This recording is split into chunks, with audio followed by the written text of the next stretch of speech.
முடியாது. அவன் பாரு அண்ணா திமுக மீட்டெடுப்பேன் வரைக்கும் மேம்பாலம். நம்முடைய பாட்டுடன் தலைவன் புரட்சி தலைவர் எம்ஜிஆர்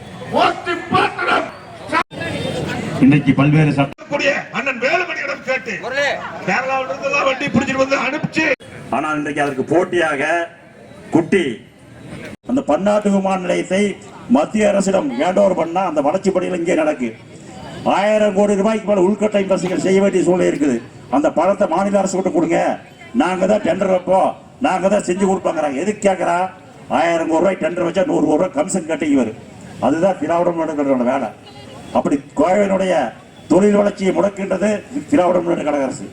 அது மட்டுமல்ல, விமான நிலையம் மட்டுமல்ல, இங்க இருக்கக்கூடிய தொழில்நுட்பங்கள்லாம் வெளிமாநிலங்களுக்கு செல்லக்கூடிய சூழ்நிலை உருவாக்கியது Dravida Munnetra Kazhagam. Small scale industries எல்லாம் இருக்குன்னா, எம்எஸ்எம்பி இருக்குன்னா, மின்சார கட்டணம் பல மடங்கு உயர்த்திருக்காங்க.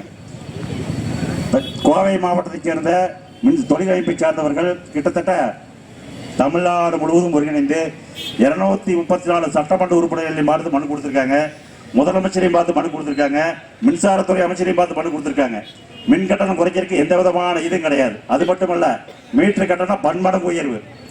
Solar energy. அன்பு தம்பி இன்ஜினியர் சந்திரசேகர் அவர்களே, உங்கள் அனைவருக்கும் நன்றியை தெரிவித்துக் கொண்டு, கழக பொதுச் செயலாளர் அவர்கள் இன்று நமக்கு கட்டளையிட்டு இவ்வளவு பெரிய 2 நாளில் இவ்வளவு பெரிய கூட்டத்தை நாம் கூட்டியிருக்கிறோம்.